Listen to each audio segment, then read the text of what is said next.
আলাইকুম ওয়া রাহমাতুল্লাহি ওয়া বারাকাতুহু। প্রত্যেক মুসলমান ভাইদেরকে চাচাজানদেরকে জানাই আন্তরিক শুভেচ্ছা এবং ঈদুল আজহার শুভেচ্ছা। আজকে আলোচনা করব যে আমাদের নওয়াদা যত 10টা জিবির ইমাম এবং মুয়াজ্জিন দেখে ডাকা হয়েছিল যে মিটিংয়ের জন্য, আমরা সেখানে গিয়েছিলাম, সেখানে উপস্থিত হয়েছিলাম। সেখানে যে আলোচনাগুলো হয়েছিল, যতটুকু আলোচনা আমরা শুনেছি, তো সেইগুলো আপনাদের কাছে শেয়ার করব। আপনারা প্রত্যেকেই অবশ্যই প্রথম থেকে নিয়ে শেষ পর্যন্ত আপনারা শুনবেন। যে আলোচনাটা হয়েছিল সেখানে প্রত্যেকটা দলের যারা সভাপতি তিনারা উপস্থিত ছিলেন এবং ইমামদের মধ্যে যিনি দায়িত্বপ্রাপ্ত ছিলেন মুফতি এনামুল কবির সাহেব, তিনিও ছিলেন এবং থানার বড় বাবু ওসি এবং সিআই বড় বড় পুলিশ অফিসার তিনারাও ছিলেন। তো একের পর এক বক্তব্য যেগুলো দিল আমরা সেগুলো প্রত্যেকেই আমরা শ্রবণ করেছি, কিন্তু গ্রামের মানুষ অনেকে বুঝতে পেরেছে, অনেকে বুঝতে পারেনি, কারণ সংবাদে স্পষ্ট না হওয়ার কারণে যে আওয়াজটা ক্লিয়ার না হওয়ার কারণে হয়তো অনেকে হয়তো সেই কথাগুলো বুঝতে পারছেন না। তা আমি এখানে বলবো যে আলোচনাগুলো হয়েছে, 1 নম্বর আলোচনা হলো যখন আমরা রাস্তাঘাটে যখন আত্মীয় স্বজনের কাছে যখন কুরবানি গোশত যখন বন্টন করা হবে, যে সমস্ত সাবালক যারা ছেলে, যারা উপযুক্ত মানুষ, তাদের হাত দিয়ে মোটর সাইকেলে যাবে এবং 1জন কিংবা 2জন থাকবে, মাথায় হেলমেট দিতে হবে এবং গাড়ি স্পিডে চালানো যাবে না, 30 থেকে 35-এর মধ্যে পিকআপ থাকবে। এখানে প্রত্যেকের একটাই বক্তব্য যে একটা উৎসব করতে গিয়ে সেই উৎসবে যেন কোনো মায়ের যেন কোল যেন খালি না হয়, সেই দিকে আমাদের প্রত্যেককে লক্ষ্য রাখতে হবে। যে পুলিশ প্রশাসনের তরফ থেকে বলছে যে আমরা একা, যে এতগুলো দায়িত্ব আমরা একা কি করতে পারবো না, তাই মসজিদ ইমাম সাহেবরা যদি সহযোগিতা করে অবশ্যই সেটা হবে, এবং বাড়ি গার্জেনের তরফ থেকে যদি নিজের ছেলেকে সাবধান করে দেয় অবশ্যই সেটা পরিবর্তন হবে। সুন্দর কথা তেনারা বলেছেন।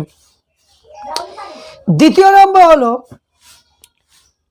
যে কুরবানি সম্পর্কে যে আলোচনা করা হলো, সর্বশেষ বক্তা সিআই কিংবা এসডি যেই হোক না কেন, তিনি বক্তব্য দিলেন যে কুরবানি যেভাবে প্রত্যেক বছর হয় সেইভাবেই হবে এবং কুরবানি যেভাবে আমরা যে লোকাল জায়গা আমাদের ঈদগাহতে আছে, লোকাল জায়গায় রাস্তায় ওপেন করা চলবে না, লোকাল জায়গায় করতে হবে, যাতে আমাদের কোনো ব্যবহারের কারণে অন্য ধর্ম অন্য সম্প্রদায়ের মানুষের যেন কোনো কষ্ট না পায়, সেই দিকে আমাদেরকে লক্ষ্য রাখতে হবে।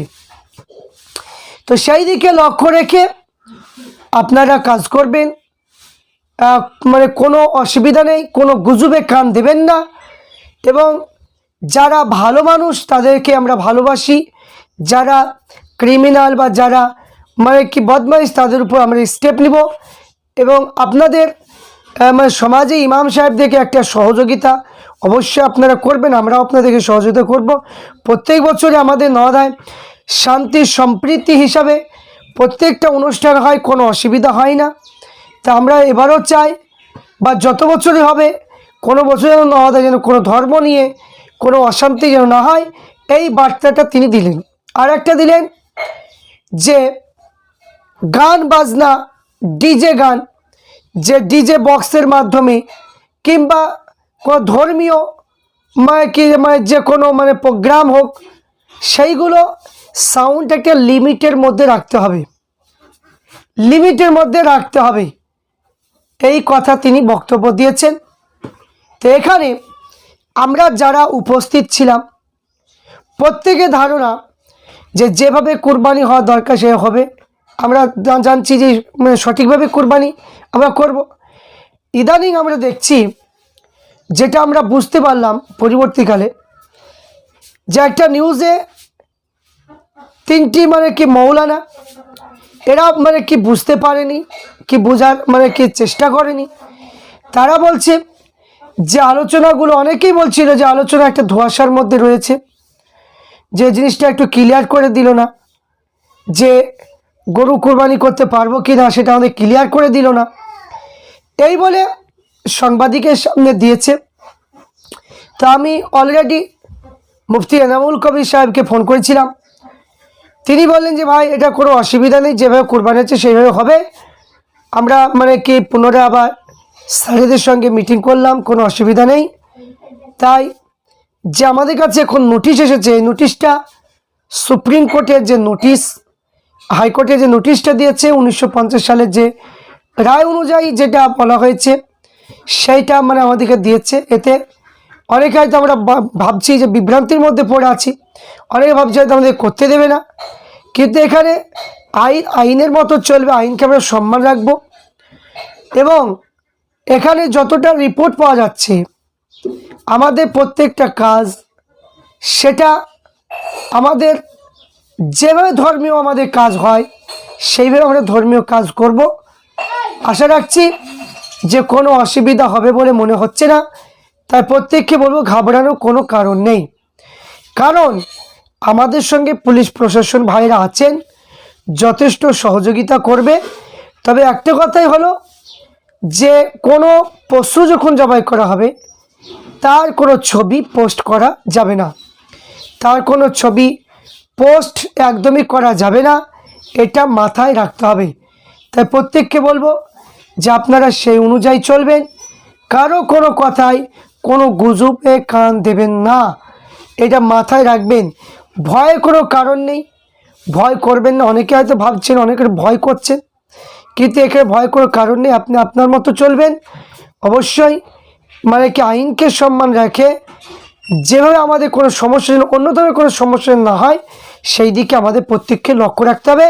তাই এখানে ওখানে মাচানে, এখানে ওখানে গল্পগুজব না করে আমাদের যেটা দরকার সেই জিনিসটা আমাদেরকে নজর রাখতে হবে। আশা করছি আপনারা প্রত্যেকে বুঝতে পেরেছেন, কোনো অসুবিধা নেই।